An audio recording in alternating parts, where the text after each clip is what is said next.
उपयोग का होत नाही सांगा मला. आपण सामान्य नागरिक आहोत, मालक आहोत आपण. आज 40 लाख रुपये आमदारांच्या खजान्याचे रोज आपण खर्च करतोय. मालक कोण आहे? तुम्ही किती आहेत? का कोण विचारतंय? मालक घरात शांत बसलेले तुम्ही. कोण देणार? त्यांचं कोण वाकडं करू शकत नाही. मालक कोण आहे? मालक कोण आहे? मालक कोण नाही. तुम्ही नाही आहात. कसं काय? मालक कुठलं काय? हो, आपण त्यांना पगार देतो. आपण त्यांना पगार देतो. तुम्ही जाऊन विचारत त्यांना. तुम्ही तुम्हाला सांगा की कामगार ठेवता. आणि त्यांच्या विरोधात उमेदवार उभा केला पाहिजे तर मला सांगा, तुम्ही तुमच्या घरात कामगार ठेवता ना, जा विचारता की नाही? आम्ही ठेवतच नाही. ठेवला तर समजा विचारणार का नाही? तुम्ही रस्त्यावर चालता तेव्हा टॅक्स भरता, तुम्ही एखादी वस्तू घेता तेव्हा टॅक्स भरता. तर त्या लोकांना जा विचारलं पाहिजे का नाही? हा विचार पण हे याने काय उपयोग होणार नाही. काय केलं पाहिजे? काय केलं पाहिजे? निवडणुकीला उभे राहणार तुम्ही सगळं निवडणुकीला उभं राहिलं पाहिजे. आमचं तेच पण नाही की सर्वसामान्य माणसांनी निवडणूक लढवली पाहिजे. ते आत्ता हे निवडणूक झाले ना, आता आहे हां, म्हणून मॅडम मी उभं राहणार. काय नाव काय तुमचं? गोमटे गोमटे 30 वर्ष रिक्षावर आहे रत्नागिरीचं. बरं. आणि त्यानंतर 20 वर्ष काय नंबर तुम्ही निवडणुकीला? हां राव बी आता लेडीजला हजर नाही. नगरसेवक उभे राहा. नगरसेवक काय उपयोग नाही. नगरसेवकला कोण कुठं नाही केलं. काय वाटतं रस्त्यात काय बदल व्हायला पाहिजे? हां रत्नागिरीत आहेत ते आमदार हे दोन्ही उडवले पाहिजे, बाकी काय ना. हे दोन्ही आमदार आहेत ना. टुरिझम कसं वाढेल? हां तुम्ही नगराध्यक्ष झाला समजा, रत्नागिरीचं टुरिझम किंवा रत्नागिरी डेव्हलपमेंट कशी कराल? मेन म्हणजे आधी हा मारुती जाईचा रस्ता आहे ना, तो 80 सालात हा झालेला आहे. कमी झालेला आहे त्याचं, पण तो होत नाही. कारण काय, राजन साहेबांपासून सगळे ते आडवे येतात आणि कोण करायला देत नाही. म्हणजे काय नाही असं आहे. 20 वर्षात तुम्ही कधी एक वर्ष बघितलं की रस्ता चांगला आहे?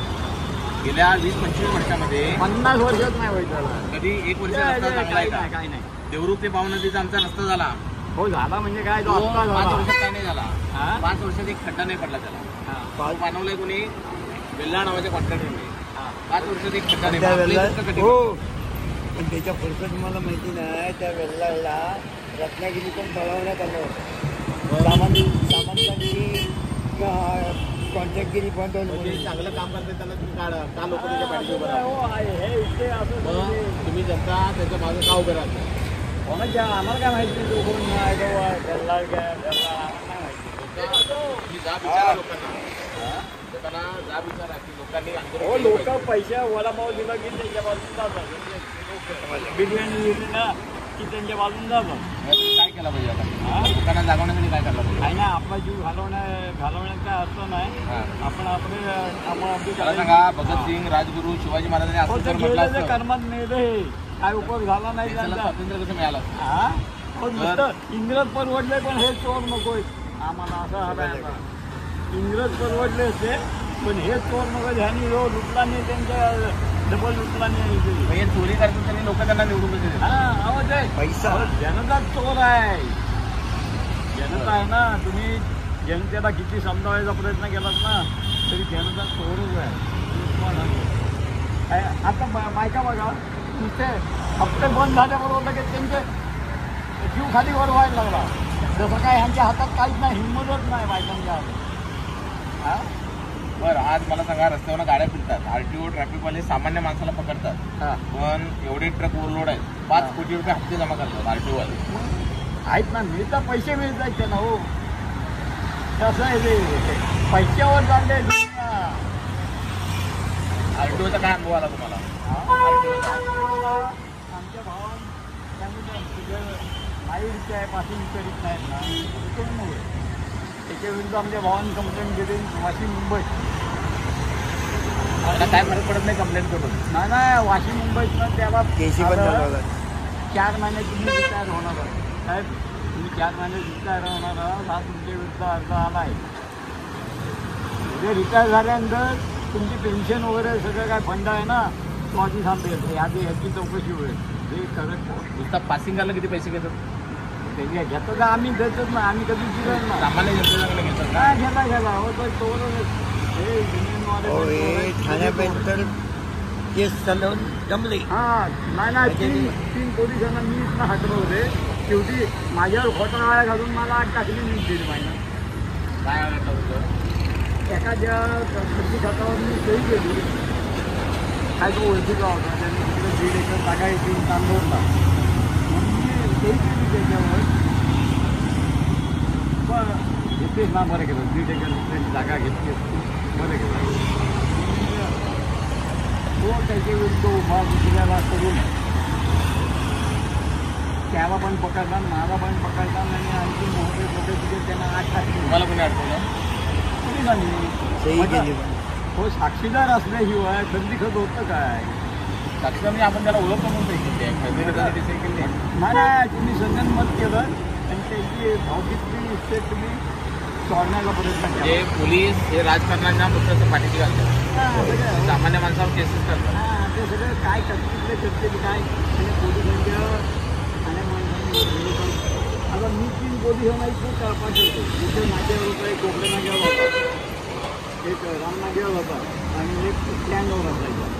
तिन्ही पोलिसांच्या विरुद्ध केसेस लढलो, जिंकलो, पण 3 वर्ष माझी गेली त्या. सामान्य माणसाला लढायचं असं. हां, मग तेच ना, पैसा असल्याशिवाय काही उपयोग नाही. हे अशी फिरायची नाही तर 25 वर्षात वेळेत एक तरी बातमी दाखवा विरोधात. कोण नाही अहो, हातपाय जोडून उपोषणाला तर बसत नाही ते सोडा. हो, तो मागे एक उभा राहिला होता, जेव्हा आमदार दुसऱ्यांनी उभे राहिले ना, हां. तेव्हा एक कोणतरी उभा राहिला होता ह्याच्यातनं. गाव नारायण होता, त्या मदत केली, जेव्हा काय केली की आपण काय झालं पण काय गाव नद्याला कधी बोलतोय तिसऱ्यांदी या उभा राहिली. म्हणजे 14 कोण विरोधात उभे राहील त्याला ठार मारायला पण कमी करणार. आज तुम्ही पटले पैसे घ्या, नाहीतर गप बघायचं आणि माझं दुसरं उभा पुढं दहशत हां. तर आपल्या शहरातले जे रस्ते आहेत ते रस्ते खराब आहेत. या अशा साईडच्या पट्ट्यावरनं बायका पडत आहेत. नाही नगरपालिकेचं हॉस्पिटल ते मिश्रा नावाच्या युतीमधल्या लोकांना भाड्याला चालवायला दिलं आहे. लोकांच्याकडे पैसे घेतले जातात. तुम्ही मालक आहेत, आज अशा गाडीचे पैसे आहेत आणि आमदार खासदारांना आम्ही 40 लाख रुपये देतो दररोज, त्यांना थोडी सिक्युरिटी देतो, ते मजा करतात. जनता दुःखी आहे, सगळ्या लोकांना कळावं त्यासाठी आणलं.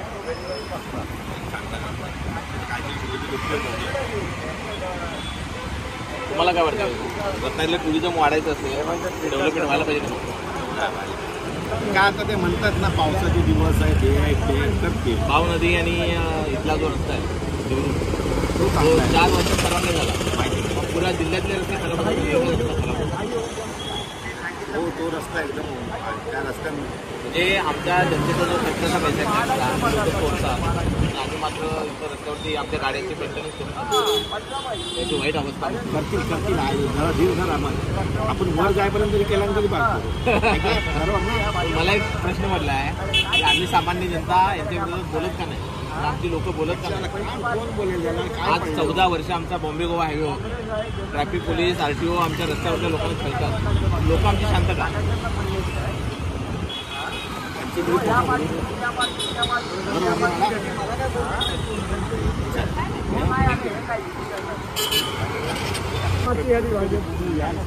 असं काय प्रॉब्लेम आपल्याला काय आपलं नमस्कार सर, विनोद करंडे, मी रत्नागिरीचा आहे. मूळ गाव माझं संदेश्वर आहे, पण मी सध्या रत्नागिरी स्थायिक आहे. तुम्हाला संगमेश्वरचा नेहरू आणि भाव नदीचा रस्ता माहिती आहे का? हो माहिती आहे सर. गेली 4 वर्ष त्या रस्त्यावर एक सुद्धा खड्डा पडलेला नाही. आणि खूप चांगलं काम केलं, क्वालिटी काम केलं कॉन्ट्रॅक्टरने. पण आमच्या रत्नागिरी जिल्ह्यामध्ये तुम्ही जर बघितला तर 6 महिन्यामध्ये रस्ता तर एक ठिकाणी सर प्रॉब्लेम आहे हा की मे महिन्यात केलेल्या रस्त्याला आताही खड्डे पडले. तुम्ही मुंबई गोवा हायवेची अवस्था पाहिली असेल तर त्या रस्त्याला देखील आपण 4 महिन्यामध्ये खड्डे पडलेले आपण पाहिले. म्हणजे काय तर कुठेतरी इथं कॉन्ट्रॅक्टरला पिळवणुकीला जाते किंवा तिथे काही हे आहेत सत्ताधारी आहेत, कोणी असू द्या, आपण या ठिकाणी करावं. टीका करायची नाही किंवा काय तर क्वालिटी काम झालं पाहिजे, लोकांना चांगल्या सुविधा पुरवल्या पाहिजे. या गोष्टी प्रयत्न होतात दिसत नाही असं मला वाटतं. म्हणजे गेले 14 वर्ष आमचा बॉम्बे गोवा हायवे होतो. आपण कुठल्या राजकारण्यांच्या विरोधात नाही, पण आम्हाला जसं का पाठिंबा ठरवलं जातं. तर कसं आहे, आता एक तुम्हाला गोष्ट सांगतो की आपण कोकणवासी सण करणारी माणसं असं म्हणतो जातं किंवा आपण कोणताही उठाव करत नाही काय पण एकदा उठाव करायला लागतो की आपण मोठ्या प्रमाणात करतो किंवा काय करतो. आज आपण सण करतोय त्यामुळे हे लोक यांचं म्हणजे म्हणतात ना की फाऊल असं म्हणतात वाहतूक असं सांगेल. त्यामुळे काही यांना कुठलाही पक्ष किंवा कुठलाही काय सुरू त्यांना कोकणात थोडंसं वेळ यायला हे नाही म्हणजे तो विकासासाठी वेळ द्यायला त्याला हे नाही स्वतःची कामं करण्यासाठी त्यांना वेळ नाही मला हे आमची मुलं शिक्षण करतात आणि नोकरीला त्यांना मुंबईला जावं लागतं. रोजगार आमच्या इथे नाही, शिक्षणाची व्यवस्था नाही. आज कोकणामध्ये 70% गावामध्ये नेटवर्क नाही मोबाईलचं. सर कसं आहे आता बघा आपण काही लोक अनाऊन्स करतात कोकणात खाली फिरणं कधी आहे सगळं कधी आपण हे स्वप्नावर आहे म्हणजे तरी काही संघटनांनी सांगितलं देखील की मोठ्या मोठ्या कंपन्या आपल्या रत्नागिरीमध्ये येणार आहेत. परंतु नुसतं ती स्वप्न हवेत नाही. अजून आपल्या मुलाला 10वी झालं 12वी झालं तर रोजगाराच्या मुंबईला जावं लागतं. आज चांगला एवढा प्लॅटफॉर्म असं नाही की चांगली आपल्याला शेतीवेळी असं नाही किंवा चांगला निसर्ग संपन्न आपलं कोकण असं देखील आपली ही अवस्था का तर आपण कुठेतरी या स्वतःला निवड देतो चुकीची निवड करतो असं मला तर वाटतं. लोक या गोष्टींनी शांत का आपल्या टॅक्सचा पैसा आहे. आज एका आमदार खासदारावर महाराष्ट्रातला कुठलाही आमदार खासदार असो त्याच्यावर दिवसाला थेट सिक्युरिटीसाठी 40 लाख रुपये आम्ही खर्च करतो. म्हणजे आमचे सेवक आहेत, आमच्या टॅक्समधल्या पैशाने आम्ही यांना करतो. त्यांना जा विचारलं लोकांना भीती का वाटतं. सर कसं वाटतंय लोकांना की आम्ही 10 विचारलं तर आम्हाला हे टार्गेट करतील किंवा काही केलं जाईल किंवा आज लोकांमध्ये जनजागृती नाही. आज बाबासाहेबांनी जो डॉक्टर बाबासाहेब आपल्या घटनेमध्ये मतदानाचा हक्क मिळून दिला त्या मतदानाच्या हक्कानं मोठी लोकशाही म्हणून आज आपल्या भारताकडे पाहिलं जातं. तर त्या लोकशाहीची कुठेतरी पायमल्ली होते की काय असं मला या ठिकाणी वाटतं. लोकांना काय तुम्ही सांगाल.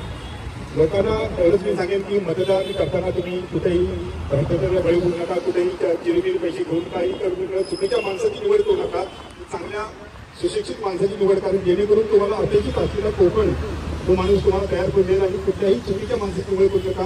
आणि चुकीच्या माणसाची निवड केली तर त्याचं पुढील 5 वर्ष तुम्ही ते बघण्यासाठी त्यांनी तयार राहा. चांगली आणि सज्जन लोक आहेत, सुशिक्षित लोक आहेत, ते राजकारणात काय होतं. तर काही राजकारणामध्ये असं वाटतं काही लोकांना असं वाटतं की राजकारण हा चुकीच्या लोकांचा अड्डा पण तसं नाही आहे. ते सुशिक्षित लोक जर तसं राजकारणात आला तर आपल्याला माहित असेल की ते आरोप पाठवत असल्या की चांगली राजकारण देखील राजकारणामध्ये घडले. अनेक राजकारणी आहेत की ज्यांचं निस्वार्थी म्हणजे भ्रष्टाचार मुक्त असे राजकारणी देखील आपल्या देशामध्ये घडले, भारतामध्ये घडले. त्यांचा तुम्ही आदर्श घेऊन राजकारण केला आणि चांगलं देश स्थानिक लेवलला चांगलं काम करून तुम्ही मोठ्या लेवल चांगलं काम करा जेणेकरून आपल्या देशाचं नाव मोठ्या लेवलला जाईल. आपल्या रत्नागिरीमध्ये बरेच ट्रक चालक आहेत, बरेच लोक आहेत, त्यांना मात्र पोलीस अडवतात, हप्ते घेतात, 5 कोटीचा हप्ता केला जातो. तर हे भ्रष्टाचार हा थांबणार कसा थांबवला पाहिजे. भ्रष्टाचार हा सर आपण तर थांबवणार आहोत. आपण त्याच्याबद्दल टप्प्याटप्प्याने जर आपण हे केलं म्हणजे परिवर्तन लोकांमध्ये घडवलं तर मात्र हा गोष्टी थांबवू शकतात. कारण लोकांच्या जनजागृती होत नाही तोपर्यंत ह्या गोष्टी थांबणार नाहीत असं मला तर वाटतं.